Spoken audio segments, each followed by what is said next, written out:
How's it going, everybody? Chase here, back with another video. So today it's Chase versus John. John's one of my white belt students. We're going to go over a few things that I do and a few things that John does, how he can improve. I apologize about the camera angle again. It will be corrected here in just a second. So John comes out, he ends up pulling guard.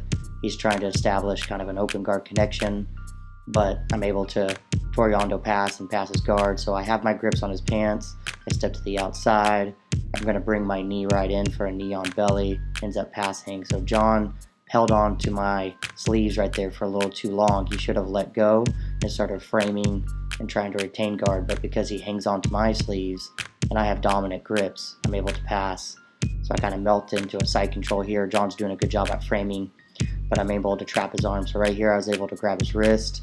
I'm going to bring my north shin across and trapping his arm.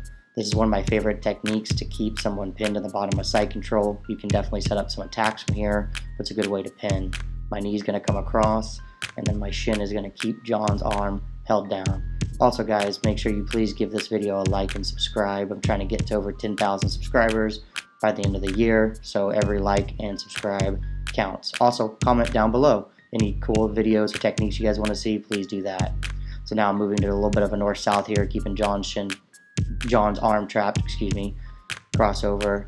I'm going to be setting up a Kimura roll. He kept an underhook, and then I roll over to enter into the Kimura trap.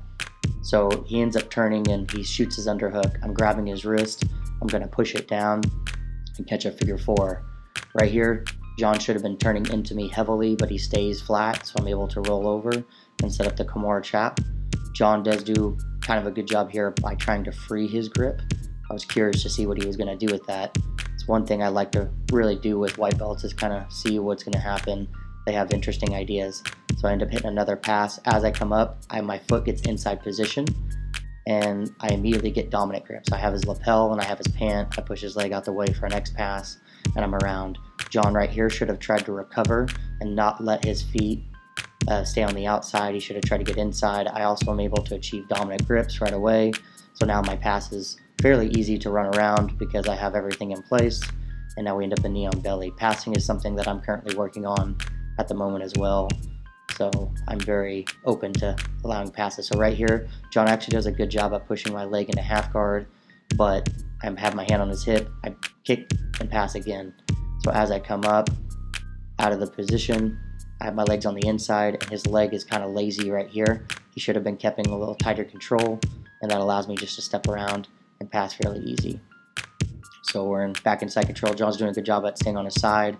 He ends up turtling, but he didn't continue his pressure. He just turtled and stayed.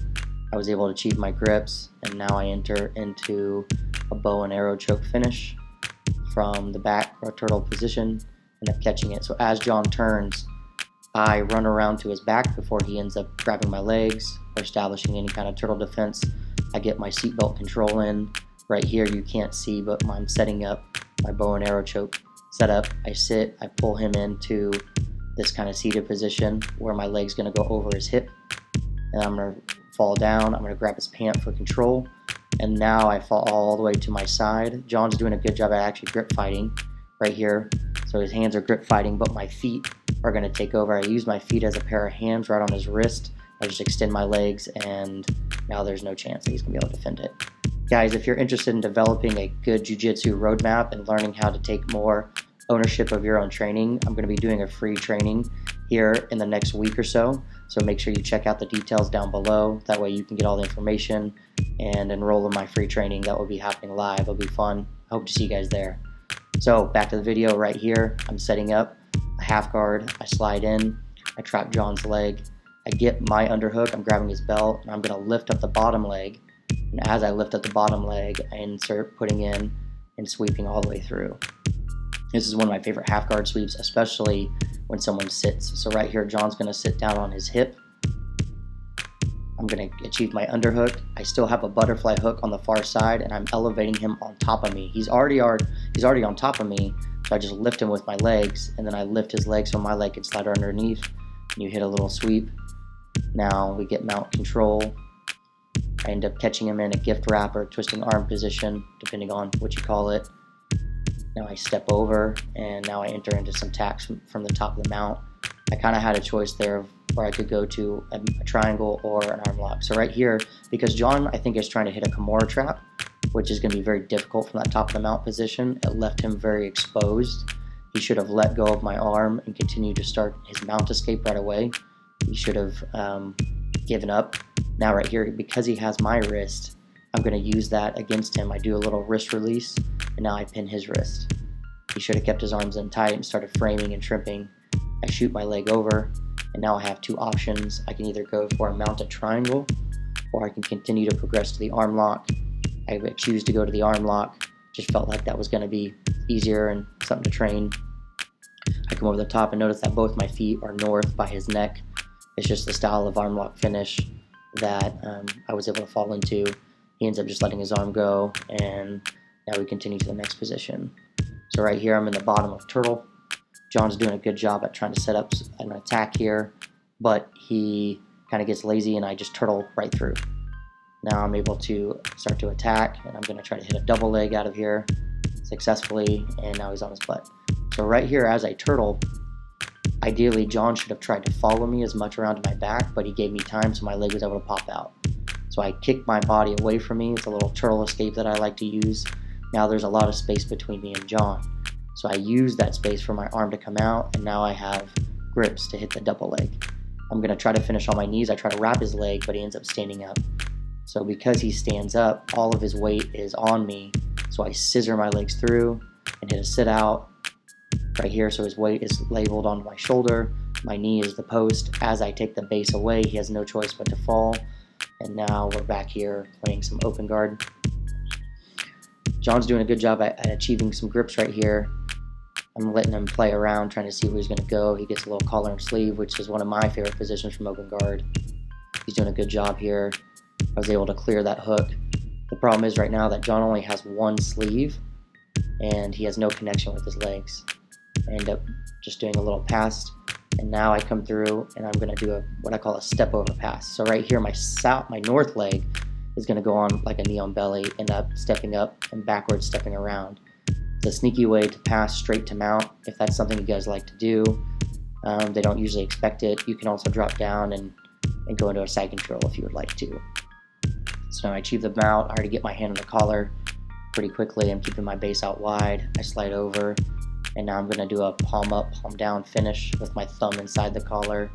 Even though his hand's on the inside, it doesn't really make a difference. So I'm pinning his head between my elbow and my hand, so he can't really block his chin as much. My head's on the ground as a post, and then I'm going to shift my head over. As soon as that happens, my arm comes over. Like I said, his fingers are in the way, but that's not going to do very much when you have a fully locked in choke. So thanks again to John for being part of this video. Now we're starting up in open guard. I'm getting my grips, trying to let John work some passes here, trying to keep my open guard, trying to stay connected. You guys notice that I'm always trying to do something. My feet are always trying to be connected. My hands are always trying to be connected. I don't ever want to let something not be connected. The less connected I am to him, the easier it is for him to execute his pass. I want him to have to clear my grips and clear my legs to pass. So he sits down low, and I end up just doing a little kick sweep. It's because he stayed connected to me. If he would have stepped back, I wouldn't have been able to fall through. And now I just hit a basic back step or a backside pass, knee slice pass, and trapping his arm again. So because his leg is lazy, that bottom leg is lazy, I just slide my leg through. And look again, he ends up grabbing my wrist again. Me and John need to have some talks about some wrist grabs. And I used my foot to clear it, one, and then he ends up grabbing again, which now I'm going to use my shin, I believe, this time to clear it and to keep him pinned. When he should have been framing, a better option would have been to frame instead of just grab my wrist. And now I'm setting up a little Bravo choke. So I pass my hand through, I take the knee on belly position. He's grabbing my wrist again, but this time I use his sleeve. I'm going to drop my weight down, and this is what's called a Bravo choke. So from here, I fed to my north hand, and as I get to this knee on belly position, I switch my grip to my south hand. So my hand slides through, south grip is sliding through. You have a couple options you can do off this. You can do a traditional baseball bat choke, but because John was trying to grab my wrist, or I was able to achieve his sleeve, he kind of was turning toward me. I continued to pull him on my side, I dropped my weight down, and I finished the choke. So if he would have kept that arm a little bit tighter to him, this wouldn't have been as easy and I couldn't have finished the choke. But once I turn him on his side, it's very difficult for him to turn back. And now my weight and my hand is doing a slicing motion across his neck, which keeps the choke and applies it. So we're just doing back to a little open guard startup. I like to start up in positions every time unless it's standing specific. So I'm just trying to see what John's going to try to work.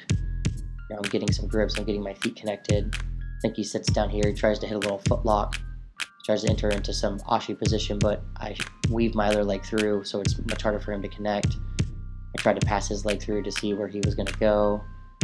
Now he does get both of his hooks connected. This is very good for him. So I have to quickly, right here, this is a good thing that John does. As he hooks my legs, but I already have my hand on his hip and my hand on his knee. I'm keeping my weight forward, and I put pressure, and then I clear his leg. So as I'm putting pressure, I'm going to kick my own butt right here and step my leg through and insert down. So because I put a little bit of tension on his legs, the hook was easy to clear. Thank you, John, again. I appreciate it. And check out these next videos, and I'll see you guys next time.